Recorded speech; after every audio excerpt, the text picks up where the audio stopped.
Welcome back to Tarik Talk. Let's get into today's episode. Esther Art Fair returns to New York City from May 12th through May 16th, 2026, continuing its rise as one of the most talked about independent contemporary art fairs operating during New York's massive Spring Art Week. Now, compared to some of the larger commercial fairs dominating headlines every May, Esther Art Fair occupies a very different kind of space within the contemporary art world. And honestly, that's exactly why so many artists, curators, collectors, and younger galleries have become increasingly interested in it.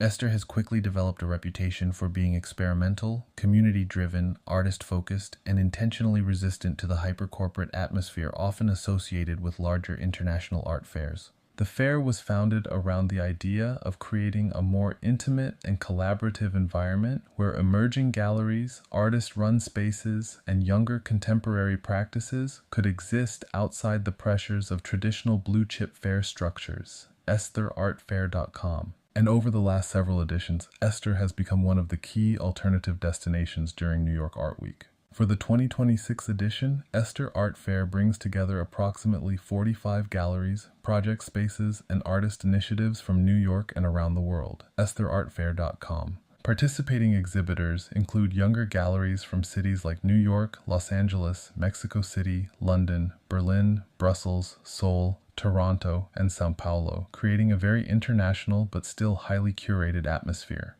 And unlike mega fairs where booths can sometimes feel repetitive or overly commercial, Esther strongly encourages focused presentations and experimental installations. That curatorial freedom changes the feeling of the fair itself. Visitors move through spaces that often feel more like temporary exhibitions rather than purely sales-driven booths. And honestly, that slower and more thoughtful atmosphere is part of what makes Esther stand out. The fair encourages discovery. People spend time with the work. Conversations happen naturally. Artists and gallerists engage directly with audiences. And because many participating galleries are younger programs, visitors often encounter artists at important turning points in their careers. Another major aspect of Esther Art Fair 2026 is the fair's emphasis on interdisciplinary and experimental practices. Painting exists beside installation, sculpture beside performance, photography beside soundworks, textile practices beside immersive digital environments. The fair embraces artists working fluidly across mediums, and that openness reflects broader shifts happening throughout contemporary culture right now. Artists increasingly move between disciplines rather than staying confined to traditional categories. Esther fully embraces that hybridity. Another exciting development this year is the expansion of Esther's site-specific installations and pop-up programming happening throughout New York City during the week. CulturedMag.com. Several participating galleries are organizing collaborative events, rooftop projects, performances, screenings, and temporary exhibitions extending beyond the primary fair itself. And during May in New York, that citywide energy becomes part of the entire experience. Frieze Week transforms the city completely. Collectors move between fairs nonstop. Gallery openings happen throughout Chelsea and the Lower East Side. Artists host dinners and performances. Museums launch major exhibitions. Fashion brands organize activations and events. And within that larger ecosystem, Esther offers something much more intimate and experimental. The fair feels younger, more flexible, more artist-centered. And honestly, that energy feels deeply connected to New York's long history of artist-run culture and independent creative communities. Another major talking point surrounding Esther Art Fair 2026 is the continued emphasis on collaboration rather than competition. The fair openly encourages participating galleries to think collectively rather than purely commercially. EstherArtFair.com. That philosophy creates a very different atmosphere compared to many traditional fairs. There's less hierarchy, less intimidation, less pressure to perform luxury. Instead, the focus remains strongly connected to experimentation, conversation, and community building. And visitors consistently mention how approachable the fair feels because of that atmosphere. Another exciting aspect this year is the strong presence of artist-run spaces and independent curatorial initiatives. Several exhibitors operate entirely outside conventional gallery systems, presenting collaborative projects, temporary collectives, publishing programs, and alternative exhibition models. ArtReview.com. That inclusion feels incredibly important because some of the most innovative work happening today often emerges outside traditional institutional structures. Esther recognizes that, and by giving visibility to those practices, the fair expands conversations around what contemporary art spaces can actually become. Another major highlight of the 2026 edition is the increased integration of performance and live programming throughout the fair week. Several artists are presenting durational performances, sound installations, spoken word collaborations, and audience interactive works unfolding in real time, artforum.com. That live dimension creates an atmosphere that feels constantly evolving. The fair changes throughout the day, installations shift. Performances emerge unexpectedly. Audiences become participants, and honestly, that unpredictability gives the fair a strong sense of immediacy. Another thing people consistently mention about Esther is its emotional atmosphere. There's vulnerability inside many of the presentations, there's experimentation, there's openness to failure and risk. And compared to larger fairs where presentations can sometimes feel highly polished or market calculated, Esther often feels refreshingly human. The work feels alive. Another major focus this year is inclusivity and representation. The fair continues prioritizing galleries and artists from underrepresented communities, including women artists, queer artists, artists of color, immigrant artists, and multidisciplinary practitioners whose work challenges traditional institutional narratives. EstherArtFair.com. And importantly, that inclusivity feels embedded structurally into the fair's identity rather than functioning as surface-level branding. That distinction matters. The conversations happening inside Esther often reflect broader questions surrounding access, visibility, labor, identity, and sustainability within the art world itself. And honestly, those conversations feel increasingly urgent right now. Another exciting development surrounding the 2026 edition is the fair's growing engagement with technology and digital experimentation. Several exhibitors are presenting immersive media environments, projection-based installations, AI-influenced works, interactive sound pieces, and hybrid physical-digital practices. Observer.com. But unlike highly commercial tech-focused events, the digital work here often feels deeply conceptual and artistically experimental rather than product-driven. That balance helps maintain the fair's intimate and creative identity. Another fascinating aspect of Esther Art Fair is how it positions itself within the broader New York art ecosystem. The fair does not attempt to compete directly with mega fairs like Frieze or TEFAF. Instead, it creates its own lane entirely. More collaborative, more experimental, more community-oriented, and honestly, that independence may be exactly why the fair continues growing in influence. Younger collectors increasingly want experiences that feel authentic rather than overly corporate. Artists want environments that allow risk-taking. Curators want spaces where discovery still feels possible. Esther seems very aware of those desires. Another important element of the fair is affordability and accessibility. Many participating galleries present works at more approachable price points compared to larger international fairs, helping younger collectors engage directly with contemporary art collecting. EstherArtFair.com.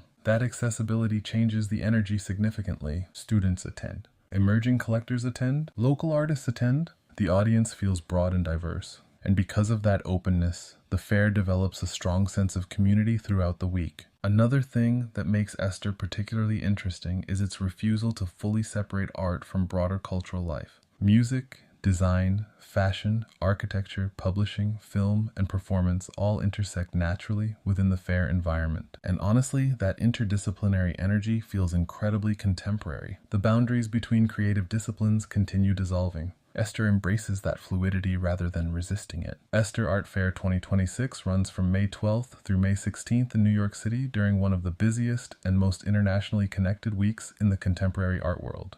EstherArtFair.com. And for anyone interested in emerging galleries, artist-run culture, experimental contemporary practices, and one of the most intimate and forward-thinking fairs in New York, Esther Art Fair continues to offer an experience that feels deeply connected to the future of independent contemporary art. Welcome back to Tarik Talk. Let's get into today's episode. Clio Art Fair returns to New York City for 2 consecutive editions this spring, running May 7th through May 10th, and again May 14th through May 17th, 2026, continuing its mission as one of the most artist-focused and independent alternative fairs in New York. Now, compared to some of the larger commercial fairs happening during Frieze Week, Clio Art Fair has always operated with a very different philosophy. And honestly, that difference is exactly what has made the fair stand out over the years. Clio was founded specifically to support independent artists and galleries that may not fit comfortably within the traditional blue-chip art market system. The fair openly describes itself as an anti-fair fair. And what that means is that Clio intentionally prioritizes artists over market hierarchy, experimentation over prestige, and direct engagement over exclusivity. ClioArtFair.com. That identity shapes everything about the atmosphere of the fair itself. Unlike many large international fairs, dominated by mega galleries and multi-million-dollar presentations, Clio focuses heavily on independent voices, self-represented artists, emerging galleries, and creators working outside conventional market structures. And because of that, the experience feels very personal. Visitors often speak directly with the artists themselves. Conversations become longer and more intimate. There's less distance between creator and audience. And honestly, that level of accessibility is increasingly rare within the contemporary art world. For the 2026 editions, Clio Art Fair features approximately 100 artists and exhibitors across the two May editions combined, presenting painting, sculpture, photography, installation, mixed media, performance, digital works, textile-based practices, and experimental interdisciplinary projects. ClioArtFair.com.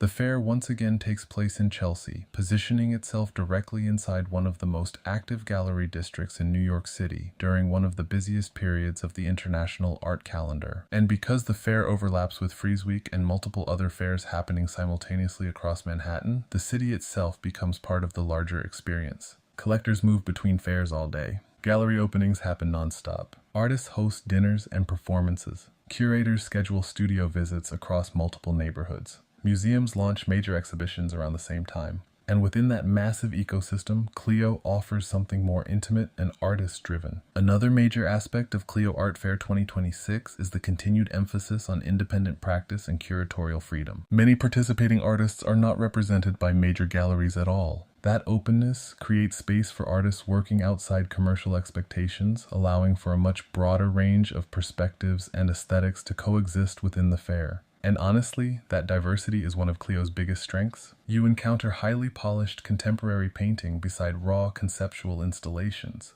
traditional media beside experimental digital works, large-scale sculpture beside deeply personal narrative projects. The fair embraces unpredictability. And because many participants are independent artists rather than large gallery programs, the presentations often feel deeply personal and emotionally direct. Another exciting element this year is the expansion of Clio's performance and live programming. The 2026 edition includes artist talks, live performances, music collaborations, immersive projects, and interactive installations happening throughout both weekends. ClioArtFair.com. And honestly, those live elements help create a very different atmosphere compared to more static fairs. The space feels constantly evolving. A performance may suddenly begin, an artist may alter an installation in real time. Visitors may become participants inside the work itself. That fluidity gives the fair a sense of immediacy and experimentation. Another major focus this year is Clio's ongoing support for artists from underrepresented communities.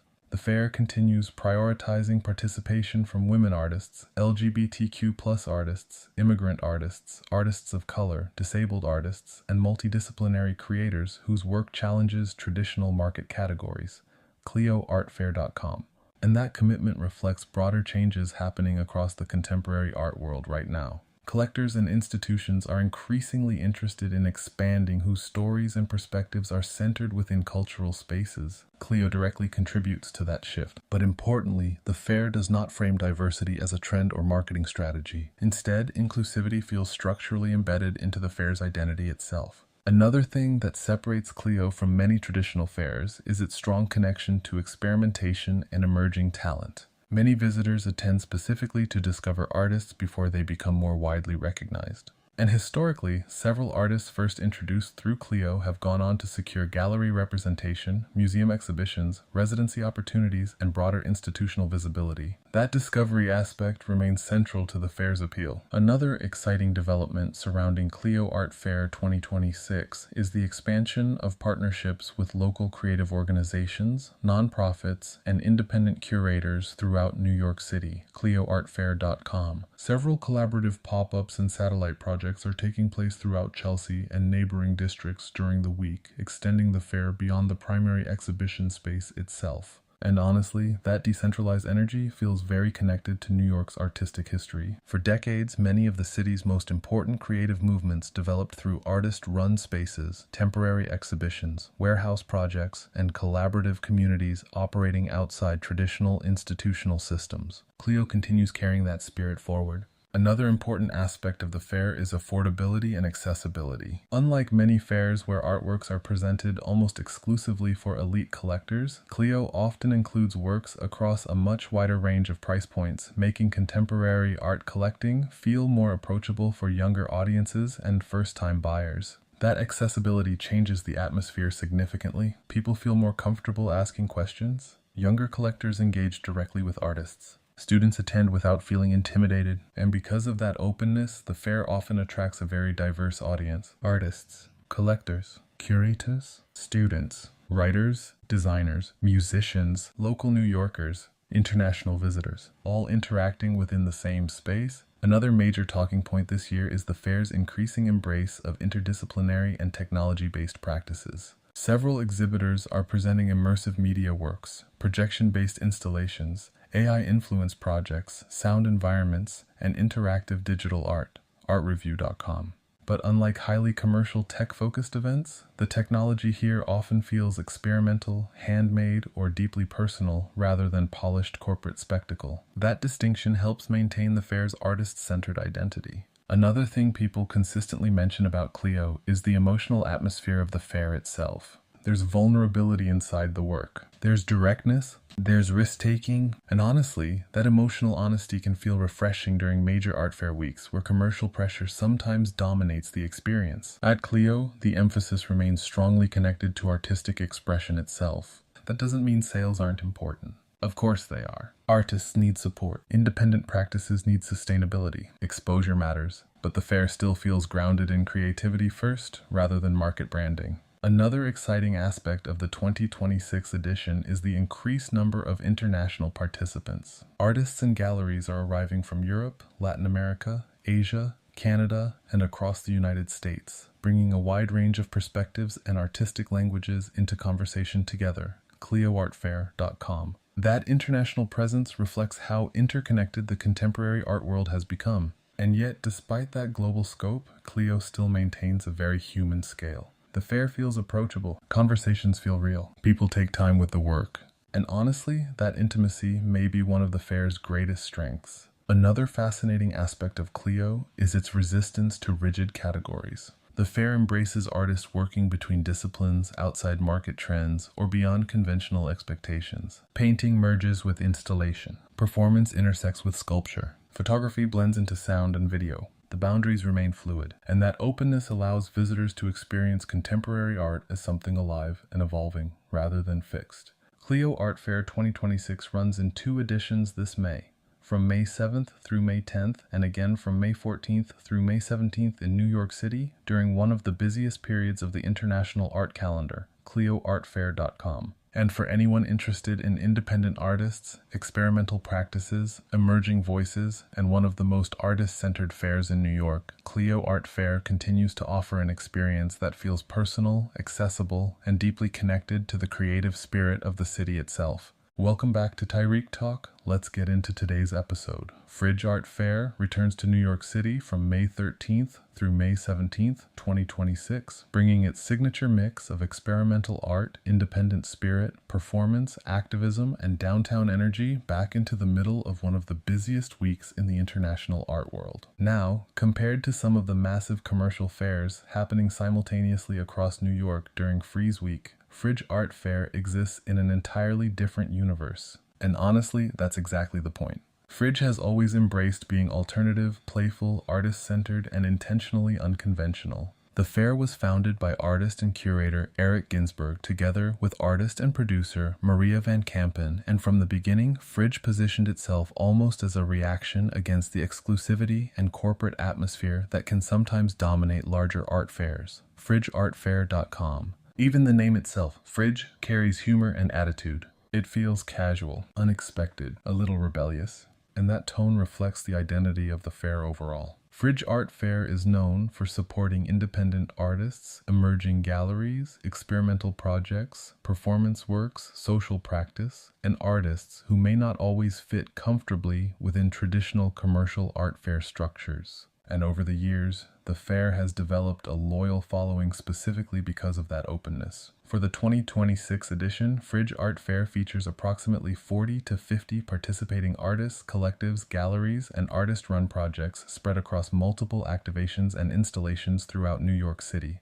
FrizeArtFair.com. Unlike traditional booth-driven fairs, Frieze often feels more fluid and collaborative. The fair blends exhibitions, pop-ups, performances, installations, screenings, talks, music events, and immersive projects together into one larger experience. And honestly, that flexibility is one of the reasons people love it. You never fully know what you're going to encounter. A performance might suddenly begin in the middle of the room. An artist may transform the space during the fair itself. A conversation becomes part of the artwork. Music spills into the environment. Fashion, poetry, activism, and installation all collide together. The fair embraces unpredictability. And during a week where many fairs can sometimes feel highly polished and commercially controlled, Frieze offers something raw and more spontaneous. Another major aspect of Frieze Art Fair 2026 is its strong emphasis on inclusivity and accessibility. The fair continues prioritizing participation from women artists, queer artists, artists of color, disabled artists, immigrant artists, and multidisciplinary creators working outside mainstream commercial systems. FrizeArtFair.com.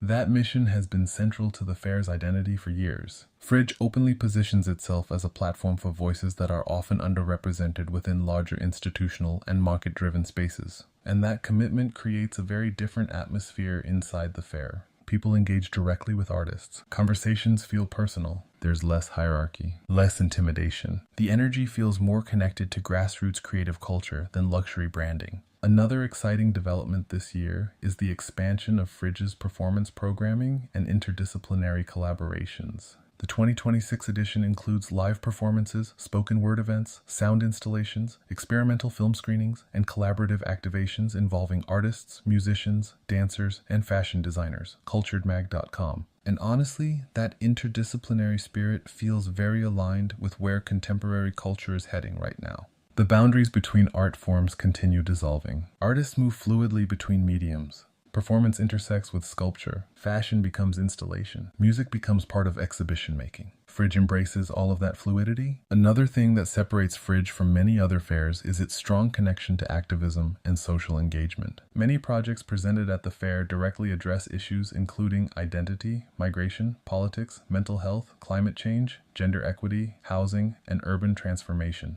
Artforum.com. But importantly, the fair approaches those conversations through creativity, humor, experimentation, and community building rather than institutional distance. That immediacy makes the experience feel incredibly alive. Another major highlight this year is the fair's continued partnership with independent nonprofits, local artist organizations, and alternative creative spaces throughout New York City. FrizeArtFair.com. Several collaborative pop-ups and satellite projects are happening across Manhattan and Brooklyn during the week, extending the fair beyond a single physical venue. That decentralized structure feels important because Frieze has always embraced the idea of the city itself becoming part of the exhibition. And during Frieze Week, New York transforms completely. Collectors move between fairs all day. Gallery openings happen nonstop. Artists organize dinners, performances, and rooftop parties. Museums launch major exhibitions. Fashion brands host activations. Curators schedule studio visits across multiple boroughs. The city becomes saturated with art. And within that larger ecosystem, Frieze occupies a unique position. It feels scrappier, more experimental, more democratic. And honestly, that energy is deeply connected to New York's artistic history itself. For decades, New York's most important artistic movements often emerged outside established systems. Artists transformed warehouses into galleries, performances happened in alternative spaces, downtown culture developed through improvisation and collaboration rather than institutional approval. Frieze continues carrying that spirit forward. Another exciting aspect of the 2026 edition is the fair's growing use of immersive and interactive installations. Several participating artists are presenting projects that invite direct audience participation, blurring the line between viewer and artwork. Artreview.com. Visitors may walk through installations, contribute to evolving works, engage with performers, or become part of the artwork itself. That participatory energy creates a very different relationship between audience and exhibition. The experience becomes collective rather than passive. And honestly, that openness makes the fair feel incredibly accessible, especially for younger audiences or people who may feel intimidated by more traditional art spaces. Another major talking point surrounding Frieze Art Fair 2026 is the continued integration of technology and digital experimentation. Several artists this year are presenting AI-influenced works, immersive media environments, projection-based installations, and interactive digital projects, Observer.com. But unlike highly corporate tech-focused events, the technology here often feels handmade, playful, critical, or intentionally imperfect. That balance keeps the work feeling connected to artists rather than product design. Another thing people consistently mention about Frieze is the atmosphere itself. There's humor. There's music, there's conversation, there's spontaneity. Visitors often describe the fair as one of the most human experiences during New York Art Week.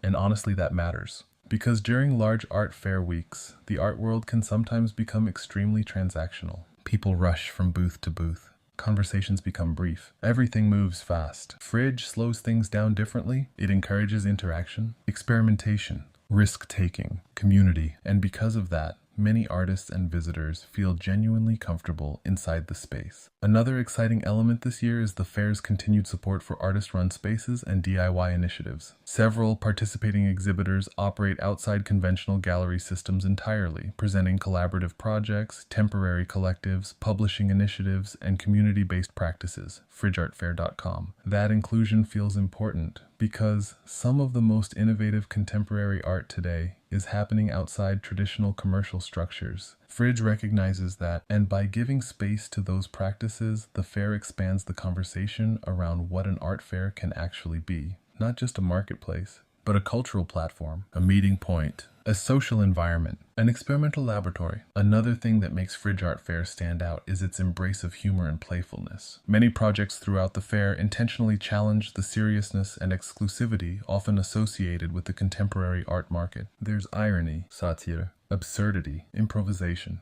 And honestly, that humor feels refreshing. Art doesn't always need to feel distant or intimidating. Sometimes it can also feel joyful, chaotic, emotional, weird, or deeply personal. Frieze leaves room for all of that. Frieze Art Fair 2026 runs from May 13th through May 17th across multiple locations and pop-up activations throughout New York City during one of the busiest weeks of the International Art Calendar, FrizeArtFair.com. And for anyone interested in experimental art, artist-driven culture, performance, activism, community, and one of the most unconventional experiences of New York Art Week, Frieze Art Fair continues to offer something entirely its own. Welcome back to Tarik Talk. Let's get into today's episode. TEFAF New York returns to the historic Park Avenue Armory from May 15th through May 19th, 2026, bringing together some of the world's most prestigious galleries, collectors, curators, museums, and cultural institutions for what continues to be one of the most sophisticated and influential art fairs in the international art market. Now, when people talk about TEFAF, they're talking about a fair that occupies a very different category compared to many other contemporary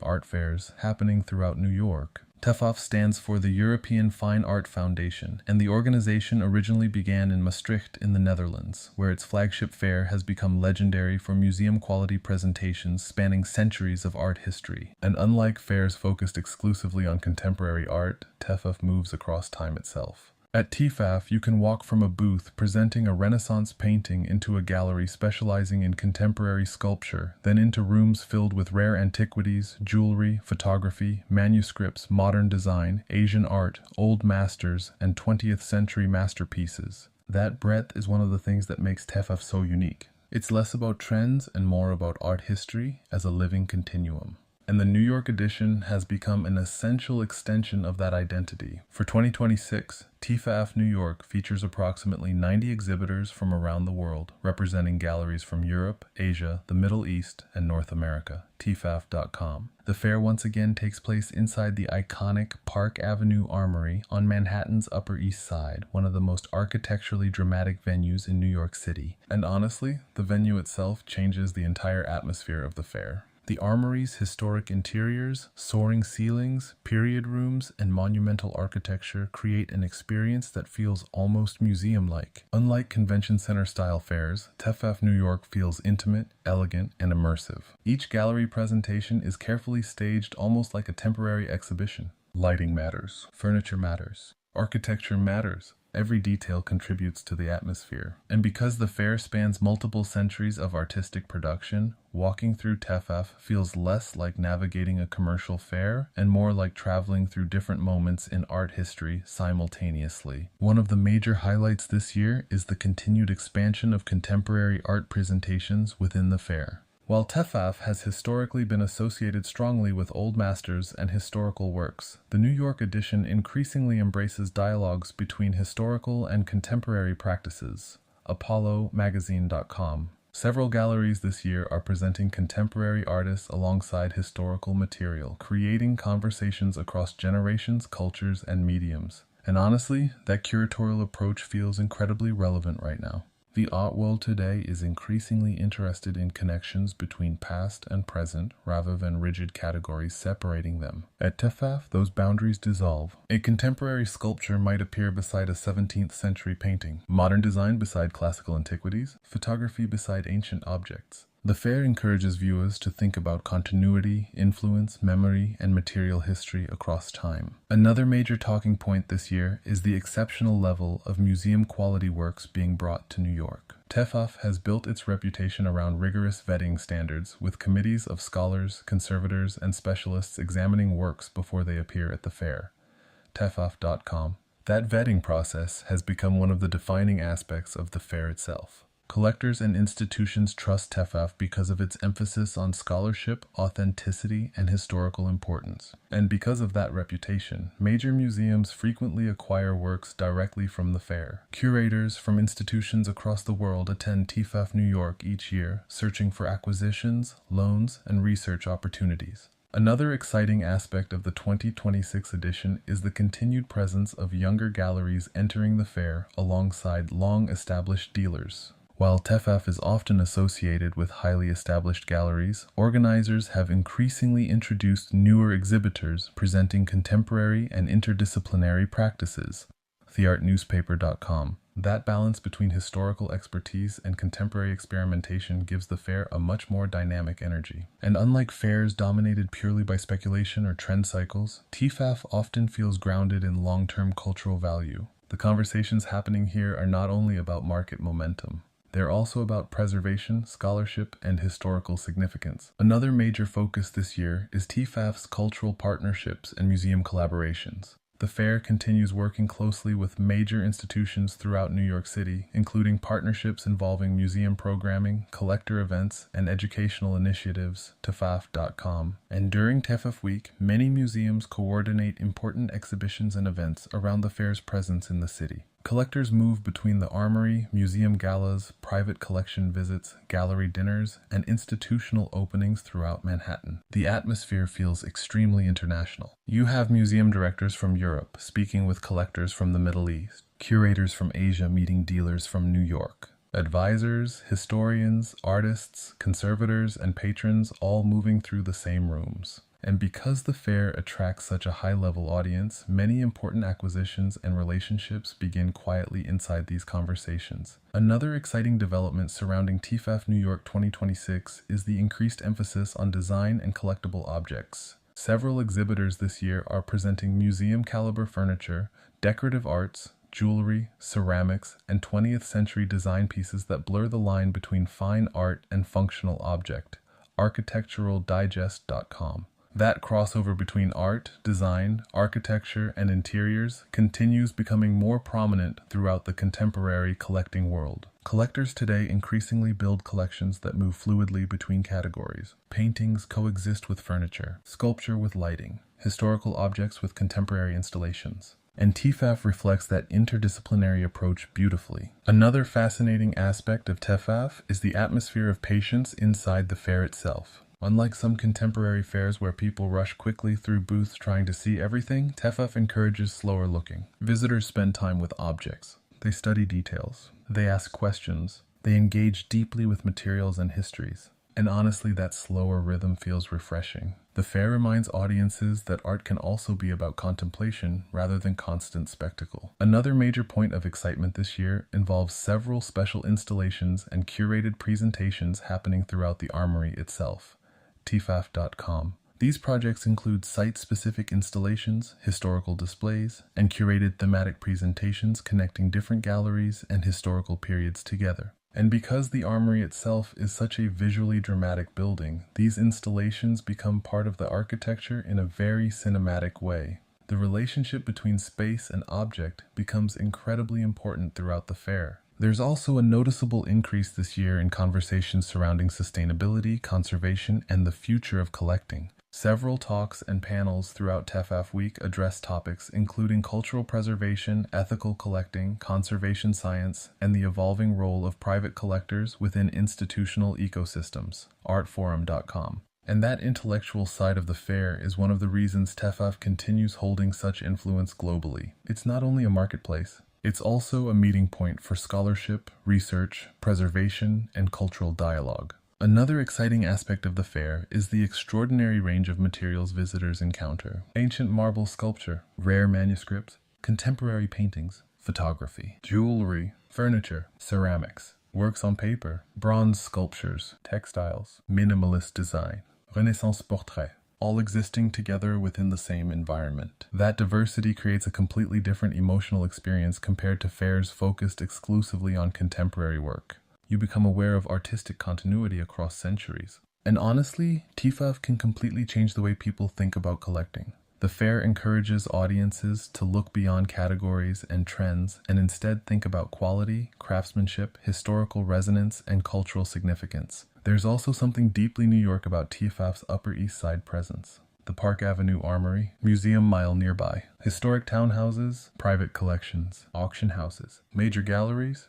The neighborhood itself reinforces the fair's atmosphere of history, collecting, and cultural legacy. And during TEFAF Week, the Upper East Side becomes one of the central meeting points of the international art world. TEFAF New York 2026 runs from May 15th through May 19th at the Park Avenue Armory in New York City, TEFAF.com. And for anyone interested in museum-quality art, historical dialogue, contemporary innovation, and one of the most intellectually ambitious fairs in the world, TEFAF New York continues to stand in a category entirely of its own. Welcome back to Tarik Talk. Let's get into today's episode. Future Fair returns to New York City from May 13th through May 16th, 2026, once again taking over Chelsea Industrial during one of the busiest and most internationally connected weeks in the contemporary art world. Now, compared to some of the larger global mega fairs happening during Frieze Week, Future Fair occupies a very different position within the art world ecosystem. And honestly, that difference is exactly what has made the fair so important over the last several years. Future Fair was founded with a very specific mission to create a more equitable, transparent, and sustainable art fair model for younger galleries and emerging artists. That mission feels especially relevant right now. The contemporary art world can often be incredibly expensive and difficult for smaller galleries to navigate. Booth costs continue rising, shipping costs increase. International travel becomes more competitive, and many younger galleries struggle to survive within a system dominated by massive global dealers. Future Fair emerged as a response to those realities. Founded during the pandemic era by art dealers Rachel Mijares Fick and Rebecca Laliberte, the fair was built around the idea that emerging galleries deserved better access, fairer pricing structures, and stronger community support. FutureFairs.com. And since launching, the fair has quickly become one of the most respected emerging art fairs in New York. For the 2026 edition, Future Fair features approximately 70 galleries and artist-run spaces from around the world, with a strong emphasis on first-time exhibitors, younger programs, and underrepresented voices. Futurefairs.com. And unlike many traditional fairs, where booth placement and pricing heavily favor larger galleries, Future Fair has continued using alternative financial models intended to support smaller exhibitors more fairly. That includes initiatives like reduced booth costs, collaborative programming, and profit-sharing structures designed to make participation more accessible. Artnews.com. And honestly, those structural conversations are becoming increasingly important across the art world. Because the future of contemporary art doesn't only depend on major galleries and collectors. It also depends on whether smaller galleries and emerging artists can actually survive long-term. Future Fair directly addresses that issue. This year's edition includes galleries from New York, Los Angeles, Chicago, Mexico City, London, Berlin, Seoul, Toronto, São Paulo, and several other international cities. Futurefairs.com. And what's exciting about the fair is the diversity of practices being presented. Painting, sculpture, photography, installation, textile work, digital media, performance, conceptual projects, ceramics, and interdisciplinary practices all coexist throughout the fair. There's a visible openness to experimentation, and because many exhibitors are younger galleries, visitors often encounter artists who are at major turning points in their careers. That sense of discovery really defines the atmosphere of Future Fair. People attend specifically to find artists they may not yet know. Collectors often describe the fair as one of the best places during New York Art Week to discover emerging talent before artists become heavily established within the market. And over the past few editions, several artists first introduced through Future Fair have gone on to gain significant institutional attention, residency opportunities, and international gallery representation. Another major highlight this year is the expansion of the fair's partnerships and mentorship initiatives. Future Fair continues collaborating with arts nonprofits, collector groups, curators, and residency organizations to create educational programming and professional support systems for participating galleries. Futurefairs.com. That infrastructure matters, because for many emerging galleries, visibility alone is not enough. They also need access to networks, mentorship, press opportunities, and institutional relationships that can help sustain long-term growth, and Future Fair seems very aware of that reality. One of the most talked about aspects of the fair this year is the continued development of the Future Fair Prize and Curatorial Fellowship initiatives. Futurefairs.com. These programs support artists and galleries through acquisition opportunities, curator engagement, and public recognition throughout the week. And that emphasis on direct support rather than simply exposure feels especially meaningful. Exposure alone doesn't sustain artists, infrastructure does. And Future Fair repeatedly positions itself around building that infrastructure. The location itself also contributes heavily to the fair's identity. Chelsea Industrial has become one of the defining venues of New York Art Week, hosting several fairs and creative events throughout the year. The raw industrial architecture, open layouts, concrete floors, and downtown atmosphere create an environment that feels connected to New York's long history of artist studios and warehouse exhibitions. It feels energetic, young, experimental. And compared to more polished convention center style fairs, Future Fair often feels more grounded in artist culture itself. Another exciting aspect of Future Fair 2026 is the expansion of pop-up programming and off-site collaborations happening throughout Chelsea during the week. Culturedmag.com. Several participating galleries are organizing temporary exhibitions, rooftop installations, after-parties, and collaborative performances throughout Manhattan. And because Future Fair overlaps with Frieze Week, NADA, Independent, and several other fairs simultaneously, New York itself becomes completely transformed during these few days in May. Collectors move continuously between fairs. Artists attend openings across multiple neighborhoods. Curators schedule nonstop studio visits. Fashion brands host dinners and activations. Museums coordinate major exhibitions around the same time. The entire city becomes one interconnected cultural ecosystem. And within that ecosystem, Future Fair has carved out a very specific identity. It feels younger, more community-driven, more collaborative, and importantly, it feels hopeful. That optimism matters because the contemporary art world can often feel extremely exclusive and financially overwhelming, especially for younger artists and galleries trying to establish themselves. Future Fair offers an alternative model. And while yes, sales absolutely happen at the fair, the atmosphere still feels centered around dialogue, experimentation, and long-term growth rather than purely luxury branding. Another major focus this year is the fair's ongoing commitment to inclusivity and representation. Many participating galleries specifically focus on artists from historically underrepresented communities, including women artists, queer artists, artists of color, immigrant artists, and multidisciplinary practitioners working outside traditional market expectations. Artforum.com. That emphasis reflects larger shifts happening throughout the art world right now. Collectors are increasingly interested in broader perspectives and narratives. Institutions are reevaluating historical exclusions, and younger audiences are demanding more diverse representation within contemporary culture. Future Fair appears very conscious of those conversations. Another exciting element of this year's edition is the increase in interdisciplinary and technology-based work throughout the fair. Several exhibitors are presenting immersive installations, sound works, moving image projects, AI-influenced media, and experimental digital practices, artreview.com. But unlike some fairs that lean heavily into spectacle, Future Fair still maintains a strong focus on artistic experimentation and conceptual depth. Technology becomes part of the artistic language rather than simply a trend. And honestly, that balance helps the fair feel authentic. One thing that really stands out about Future Fair is the visible presence of artists themselves. At many major fairs, artists can sometimes feel disconnected from the commercial environment surrounding the work. At Future Fair, artists are often inside the booths, speaking directly with audiences, collectors, and curators throughout the week. That creates a very different energy. Visitors engage with practices more personally. Conversations become longer and more meaningful. There's less distance between the artwork and the people creating it,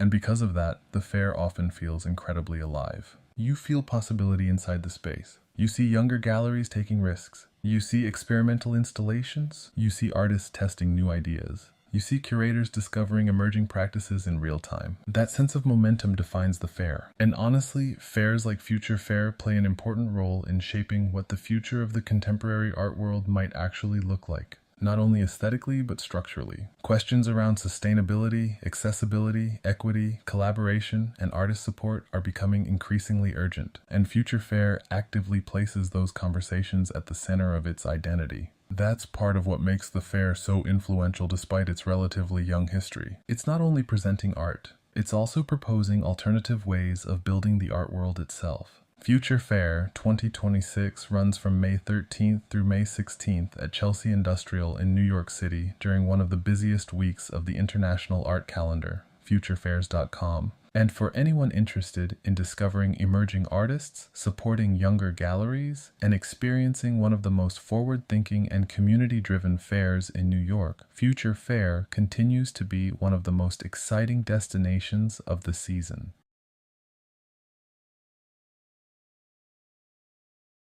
Welcome back to Tarik Talk. Let's get into today's episode. 154 Contemporary African Art Fair returns to New York City from May 13th through May 17th, 2026. Once again, bringing together galleries, artists, collectors, curators, and institutions from across Africa and the global diaspora for one of the most important art fairs dedicated to contemporary African art in the world. Now, for people unfamiliar with the name, the title 154 actually carries a deeper meaning. The 1 represents one continent. The 54 represents the 54 countries that make up Africa. And from the very beginning, the fair was created to challenge the way African contemporary art has historically been represented within the global art market. Founded by Touria El Glaoui in London back in 2013, 154 quickly became far more than simply an art fair. It became a platform for visibility, dialogue, education, and cultural exchange centered around artists from Africa and the African diaspora. And over the past decade, the fair has played a major role in helping reshape global conversations around contemporary African art. Today, artists from across the continent are increasingly being included in major museum exhibitions, biennials, institutional collections, and international art fairs, and 154 has absolutely been part of that shift.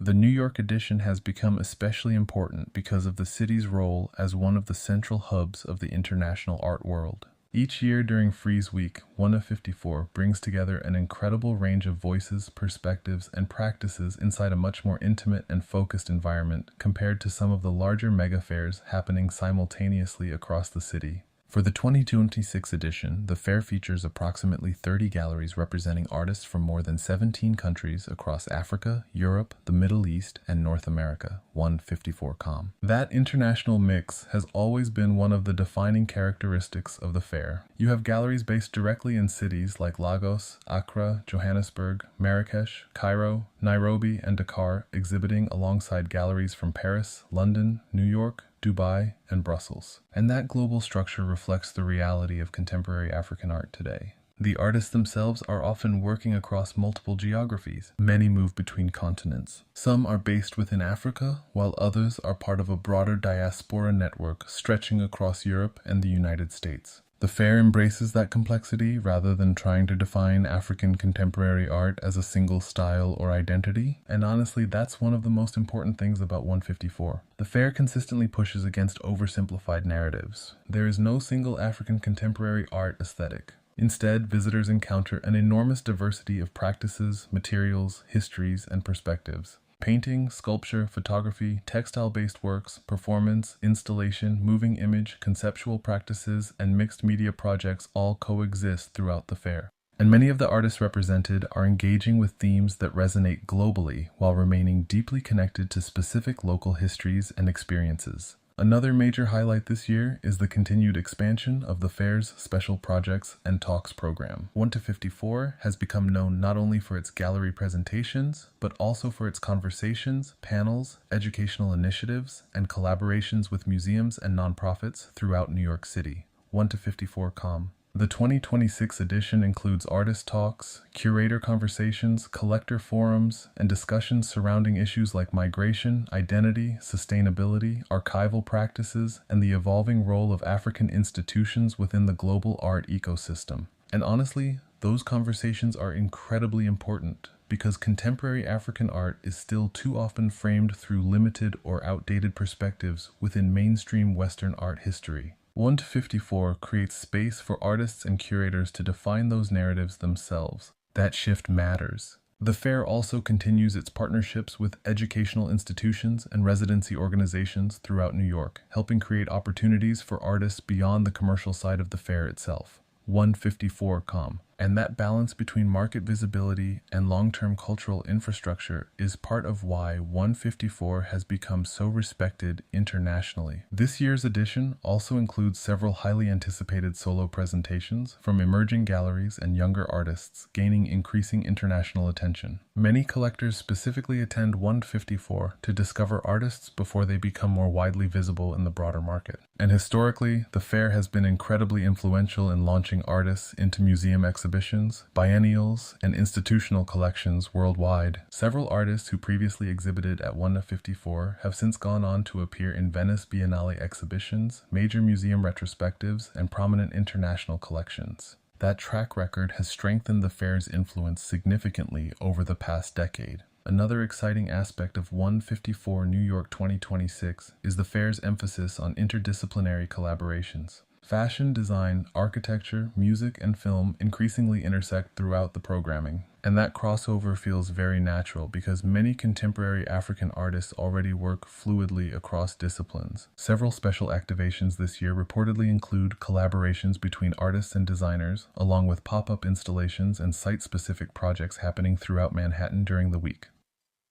Culturedmag.com. And during Frieze Week, New York itself becomes part of the experience. Collectors move between fairs all day. Gallery openings happen non-stop across Chelsea and the Lower East Side. Museums launch major exhibitions, artists host dinners and performances. Fashion brands organize activations. Curators move from studio visits to after-parties late into the night. And within that larger ecosystem, 1-54 occupies a unique position. The fair feels more intimate, more focused, more conversation-driven. Visitors often spend significant time engaging directly with galleries and learning about the artist's practices in depth. That atmosphere creates a very different experience compared to some of the larger commercial fairs where people move quickly through hundreds of booths. At 1-54, there's space for dialogue. And because of that, the fair often feels deeply personal. Another important element of this year's edition is the growing presence of galleries from North and West Africa. Over the past several years, cities like Lagos, Accra, Marrakesh, and Cairo have emerged as increasingly influential centers for contemporary art production and collecting.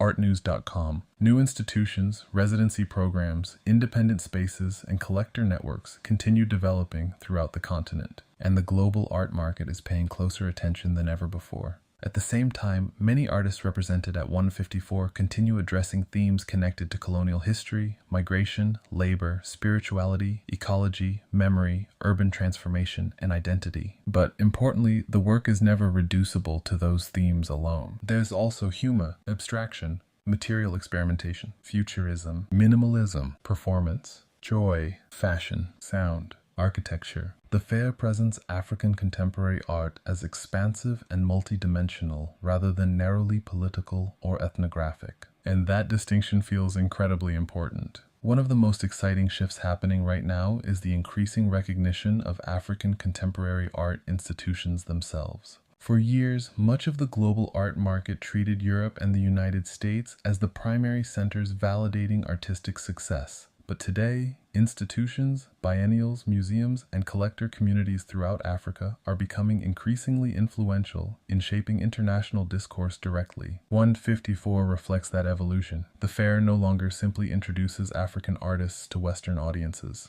Instead, it operates as part of a much larger global network of institutions and conversations already happening across the continent itself. That's a huge shift. Another major talking point this year is the continued rise of younger collectors engaging with artists represented at the fair. There's growing interest from younger audiences who are actively seeking work connected to global histories, diasporic experiences, and emerging cultural movements beyond traditional Western frameworks. FinancialTimes.com.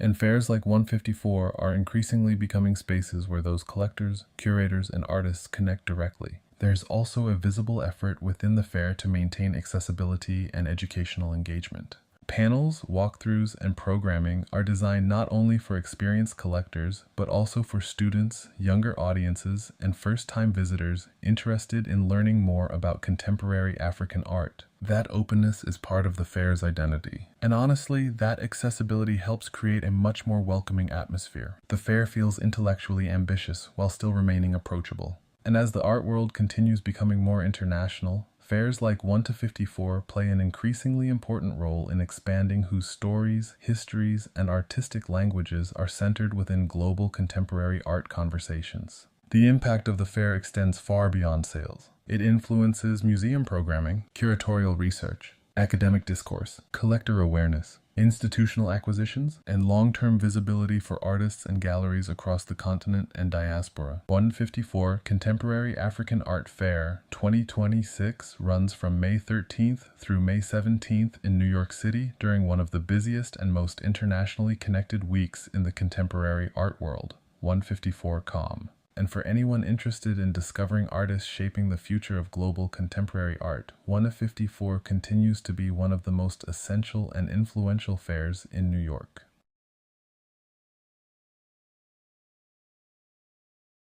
Welcome back to Tarik Talk. Let's get into today's episode. NYC New York returns from May 13th through May 17th, 2026. Taking over the iconic Starrett Lehigh building in Chelsea once again for what has become one of the most important platforms for emerging contemporary art in the world. Now, for people unfamiliar with NADA, the name actually stands for the New Art Dealers Alliance, and unlike many traditional art fairs, NADA operates as a non-profit organization. That distinction is important because it shapes the entire identity and atmosphere of the fair itself. NADA has always positioned itself as artist-centered, community-driven, and focused on supporting younger galleries and experimental practices, rather than simply catering to the high-end luxury market. And honestly, that's what makes NADA feel different from so many other fairs happening during New York Art Week. While larger fairs often emphasize blue-chip names, massive booths, and multi-million-dollar sales, NADA has built its reputation around discovery. This is the fair where collectors, curators, artists, and critics often come specifically to find the next generation of influential artists before the wider market catches on. And for 2026, NADA New York feels especially ambitious. This year's edition features over 120 galleries, nonprofits, and artist-run spaces from more than 19 countries, creating one of the most internationally diverse editions in the fair's history, newartdealers.org. The Starrett Lehigh building itself continues to be one of the perfect homes for the fair. The historic industrial architecture, massive windows, open floor plans, and views across Chelsea create a very New York atmosphere. The building carries this mixture of downtown history, industrial design, and creative energy that really aligns with NADA's identity. And unlike some fairs that can feel extremely formal or intimidating, NADA often feels more relaxed, conversational, and exploratory.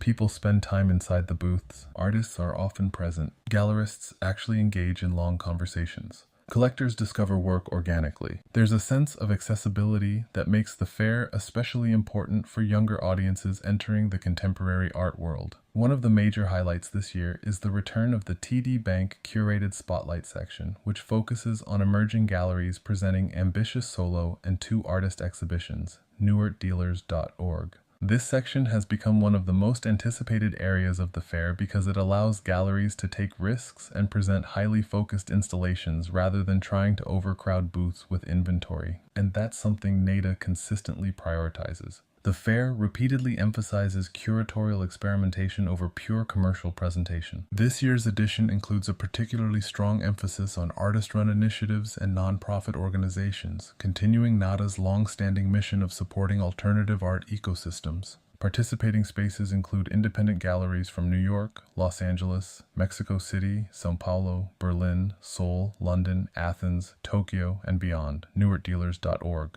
There's also a noticeable increase in participation from Latin American galleries this year, reflecting the growing international influence of artists and curators working throughout Central and South America. And one of the exciting things about NADA is that the fair often introduces audiences to regions and artistic communities that larger commercial fairs sometimes overlook. You walk through the fair and suddenly discover a gallery from Guatemala City presenting a young painter next to a nonprofit from Athens showing experimental installation work beside a Seoul-based gallery introducing multimedia artists. That diversity creates an entirely different viewing experience. And unlike fairs that feel dominated by a single aesthetic trend, NADA often feels unpredictable. Painting exists beside performance. Sculpture beside sound work, textiles beside conceptual installation, photography beside digital experimentation. The fair embraces that multiplicity. Another major point of excitement surrounding NADA New York 2026 is the expansion of NADA Presents, the fair's programming platform featuring conversations, performances, screenings, and live events throughout the week. newartdealers.org. This year's Talks program includes artist conversations, curator panels, collector discussions, and presentations addressing issues like sustainability, emerging art markets, artist-run culture, and the evolving relationship between technology and contemporary art. And honestly, those conversations are part of what makes NADA so valuable. The fair doesn't only function as a marketplace. It also functions as an educational and cultural platform. There's a visible effort to create dialogue around the realities of being an artist or running an emerging gallery today. That's especially important right now because the economics of the art world continue to become increasingly difficult for younger galleries. Rent costs rise, shipping costs rise, production costs rise. International travel becomes more expensive, and yet fairs like NADA continue creating opportunities for smaller galleries to gain international visibility. That role cannot be underestimated. For many participating galleries, NADA can genuinely change the trajectory of their program. A successful booth can lead to museum acquisitions, institutional exhibitions, international press coverage, collector relationships, and long-term growth. And for artists, the exposure can be career-defining. Another exciting aspect of NADA New York 2026 is the continued integration of pop-up activations throughout Chelsea and the surrounding neighborhoods. Several participating galleries are coordinating off-site exhibitions, temporary installations, rooftop events, and collaborative after-hours programming during the week. culturedmag.com. And because NADA overlaps with Frieze Week and the broader New York art calendar in May, the city itself becomes completely activated. Gallery openings happen simultaneously across Chelsea and the Lower East Side. Collectors move between fairs all day long. Artists host dinners and performances. Museums launch major exhibitions. Independent spaces organize late-night programming. There's this non-stop creative energy moving through the city, and NADA occupies a very specific position within that ecosystem. It's often considered one of the most approachable and community-oriented fairs during the week.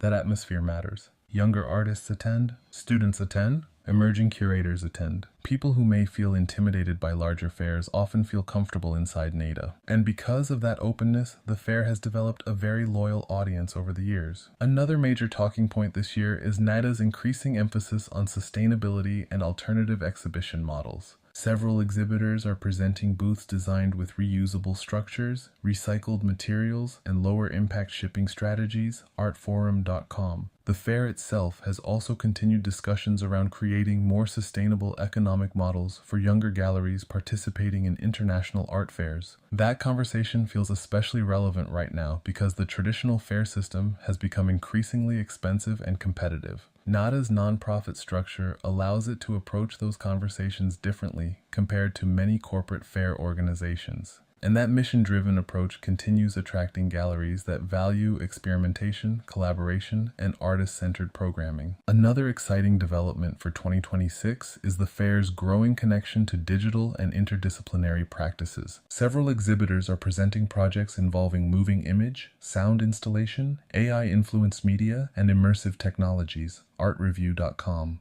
But unlike some technology-focused events that prioritize spectacle, NADA's approach still feels grounded in artistic inquiry rather than trend-chasing. The technology becomes part of the conversation rather than the entire focus. And that balance helps the fair maintain its identity. One thing people consistently say about NADA is that it still feels connected to artists in a very real way. The fair originated from a network of younger dealers trying to support one another and create alternatives within the traditional art market system. Even as the fair has grown internationally, that spirit still feels present. There's collaboration between galleries, there's openness between exhibitors, there's room for experimentation and failure. And honestly, that vulnerability is part of what makes contemporary art exciting in the first place. Not every booth needs to feel perfectly polished or hyper-commercial. Sometimes the most memorable work comes from risk-taking, and NADA continues creating space for that risk. The fair also maintains strong relationships with nonprofits, residency programs, and educational initiatives, helping connect emerging artists with broader professional networks. That infrastructure matters because the contemporary art world often depends heavily on access and visibility. Fairs like NADA create moments where artists, curators, collectors, writers, and institutions all intersect inside one environment.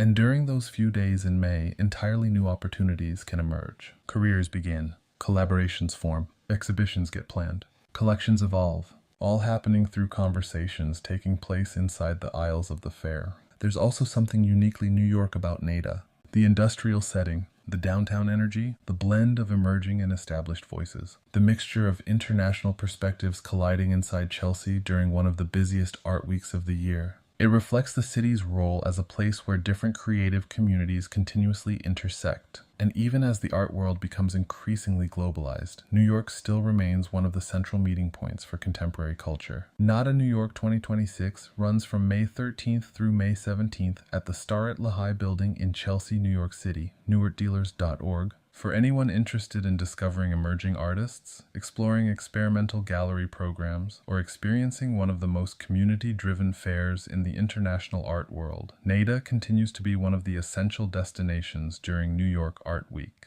Welcome back to Tarik Talk. Let's get into today's episode. Independent Art Fair is back in New York City for its 17th edition, running from May 14th through May 17th, 2026, and this year marks one of the biggest transformations in the fair's history. For the first time ever, Independent is taking over Pier 36 on the Lower East Side, moving away from its longtime home at Spring Studios in Tribeca and expanding into a completely reimagined waterfront venue. The move is major, not only because of the scale of the new space, but because it signals a new chapter for one of the most respected alternative art fairs in the world. Pier 36 offers more than 70,000 square feet of exhibition space overlooking the East River, and according to organizers, the expanded venue more than doubles the footprint of previous editions. And honestly, that feels very fitting for Independent. Unlike many traditional mega fairs that focus heavily on scale and spectacle, Independent has always positioned itself differently. The fair has built its reputation around discovery, experimentation, curatorial thinking, and emerging conversations within contemporary art. Independent often feels less like a conventional trade show and more like walking through a temporary curated exhibition where galleries are encouraged to take risks. That identity has made the fair incredibly highly influential over the years. Many artists and galleries that first gained major visibility through independent later went on to exhibit internationally, join blue-chip programs, and enter museum collections. And for 2026, the fair seems fully committed to expanding that mission. This year's edition features 76 exhibitors from around the world, with nearly half of the galleries participating in independent for the very first time. That statistic alone says a lot about the fair's philosophy. Instead of relying only on established names year after year, independent continues to introduce fresh galleries, younger programs, and new voices into the conversation. And another major detail this year is that more than a third of the presentations are solo artist booths focused on artists who have never previously had solo presentations in New York. That initiative is now officially being framed under the fair's new curatorial platform called Independent Debuts. And that's one of the reasons so many curators, collectors, and art professionals pay close attention to independent. It's often where you see the future of the art world before the wider market fully catches on. One of the biggest talking points surrounding this year's fair is the new architectural redesign of the space itself. The internationally recognized architecture firm SOIL, known formally as Solid Objectives Edinburgh Lou, has designed the exterior environment for Pier 36. While the exhibition interiors are being developed by Diogo Passarinho Studio, also known as DPS. And instead of creating a generic convention center layout, the fair is approaching the design almost like a conceptual exhibition. The architecture reportedly draws inspiration from New York's downtown art history and the city's legacy of artist-run spaces and experimental environments from the 1970s and 1980s. That historical connection feels important because independent has always embraced a more downtown, artist-centered identity compared to some of the more corporate-feeling fairs. The Lower East Side location also strategically places the fair directly next to one of the strongest gallery neighborhoods in New York. And many of those nearby Lower East Side galleries are participating for the first time this year. New exhibitors include Spencer Brownstone Gallery, Kiang Maling, David Peter Francis, Superhouse, Osmos, and Post Times. Meanwhile, returning galleries include Uffner and Liu, March, and Long Story Short, helping create a strong local New York presence throughout the fair. Another major highlight this year is the return of Jack Shainman Gallery to a New York art fair after more than 6 years away. That return alone has generated a lot of conversation across the art world because Jack Shainman is one of the most respected contemporary galleries in the country, representing artists whose work frequently enters museum collections and major institutional exhibitions. Independent 2026 is also heavily emphasizing international participation. Galleries are arriving from Europe, Asia, Latin America, and across the United States, creating a global mix of perspectives while still maintaining the fair's intimate atmosphere. And unlike some larger fairs where booths can feel overwhelming or commercially repetitive, Independent encourages galleries to build focused presentations that feel almost museum-like. There's a slower rhythm to the fair. Visitors are encouraged to spend time with the work rather than simply rushing from booth to booth. And that slower, more thoughtful environment is part of what has made Independent so respected among artists and curators. One of the most exciting crossovers this year involves fashion. Independent 2026 is hosting a special project connected to Comme des Garçons and legendary designer Rei Kawakubo. More than 20 semi-unique recent pieces by Kawakubo will reportedly be presented within a site-specific architectural installation designed by the designer herself. And this marks the first major New York presentation of this body of work since the Metropolitan Museum of Art's groundbreaking Rei Kawakubo and Comme des Garçons exhibition back in 2017. That crossover between fashion, architecture, installation, and contemporary art feels very aligned with where the art world is heading right now. The boundaries between disciplines continue to dissolve. Fashion brands increasingly collaborate with artists. Artists create installations that feel cinematic or theatrical. Design becomes part of exhibition making itself. And fairs like Independent are becoming spaces where all of those worlds intersect. There's also a strong nonprofit and community partnership element surrounding this year's edition. Independent announced a partnership with the historic Henry Street Settlement, one of New York's oldest social service and arts organizations.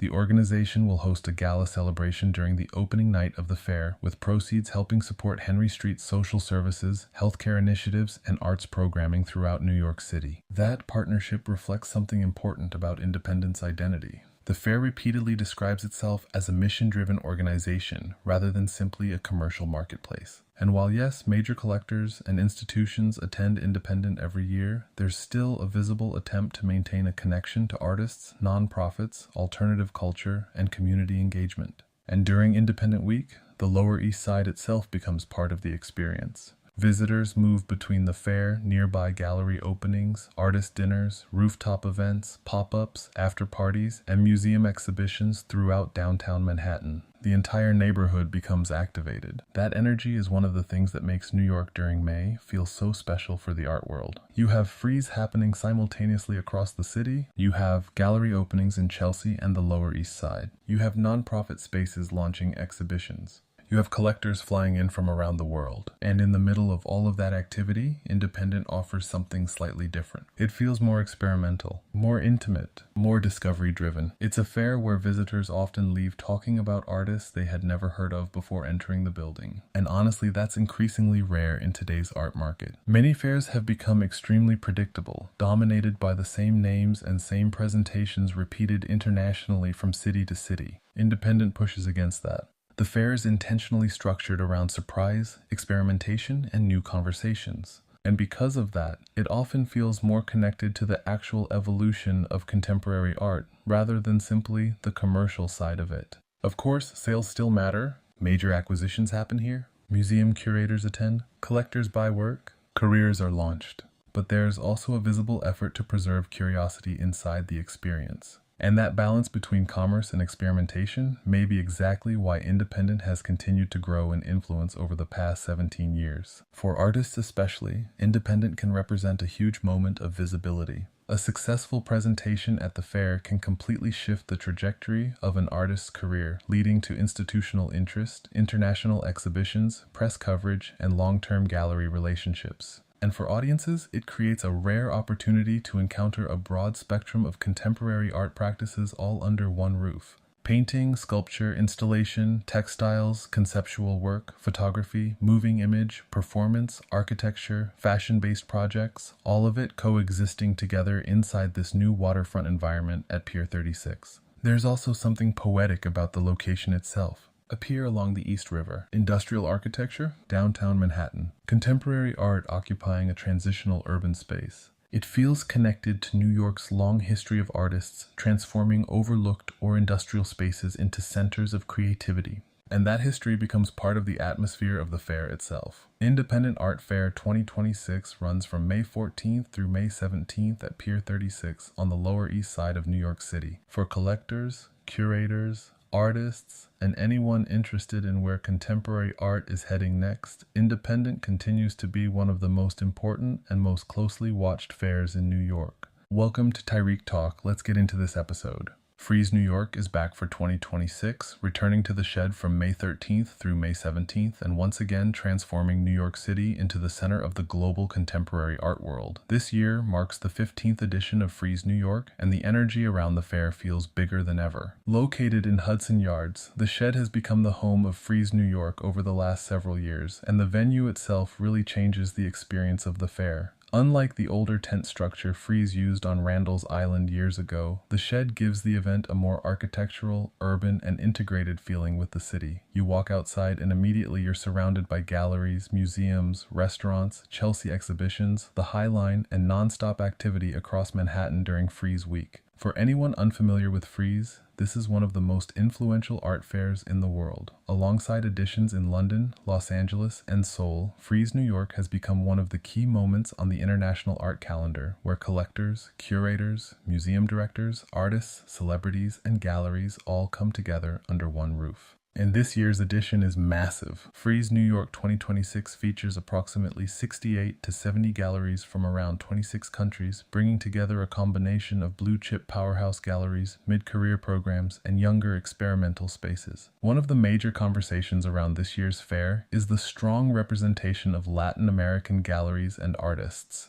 Frieze has specifically highlighted its increased focus on Central and South American voices in this edition, which feels especially important considering how influential Latin American contemporary art has become globally over the last decade. You have galleries coming from Brazil, Mexico, Argentina, Chile, and beyond, alongside major international exhibitors from Europe, Asia, and the United States. At the same time, many New York galleries continue to anchor the fair, creating this balance between local presence and global dialogue. Some of the major returning galleries include Gagosian, Hauser and Wirth, Pace Gallery, David Zwirner, Periton, White Cube, and Thaddeus Ropac. But what makes Frieze exciting is that it's never only about the mega galleries. One of the most anticipated sections every year is Focus, curated once again by Lumi Tan. The Focus section spotlights younger galleries that have been operating for under 12 years, often giving visitors the chance to discover artists before they become internationally established names. And that's really one of the most exciting parts of Frieze New York. You can walk from a booth presenting museum-level historical artists directly into a presentation by an emerging artist having one of the first major moments of their career. The fair creates these collisions between generations, markets, aesthetics, and geographies all happening simultaneously.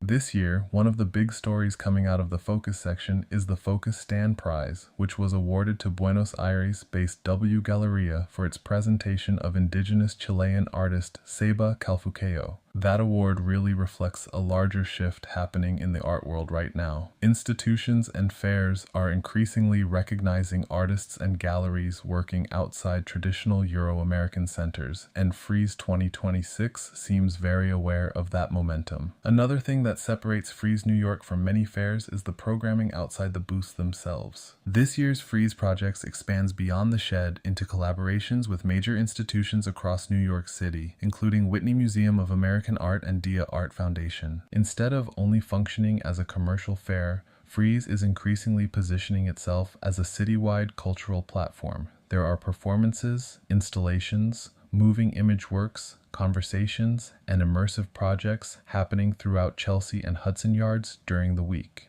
One of the featured performance artists this year is Kite, collaborating with Counterpublic, while other programming includes projects by David Lamelas and Jonathan Gonzalez. And honestly, that expansion beyond the booths is important because it changes the feeling of the event. Frieze Week becomes less about simply buying and selling art and more about creating an ecosystem across the city. During Frieze Week, New York itself becomes part of the experience. Museums coordinate major openings, galleries launch new exhibitions, fashion brands host dinners and activations. Collectors move from breakfast meetings to studio visits to after parties late into the night.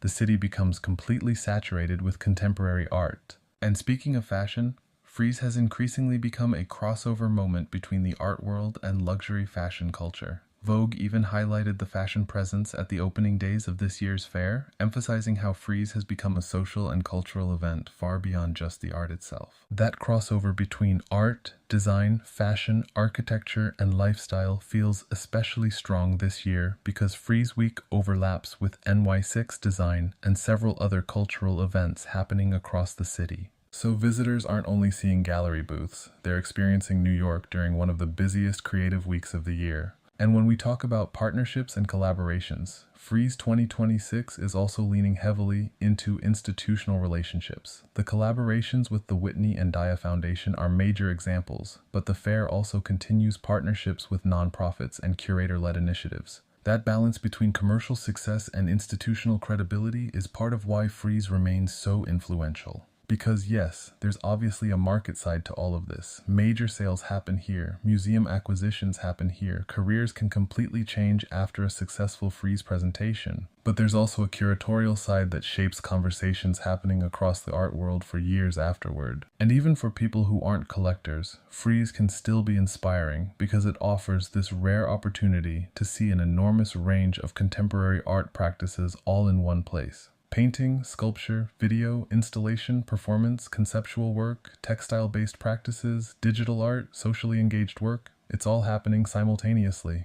You can spend hours walking through the fair and still feel like you missed something. That's part of the excitement.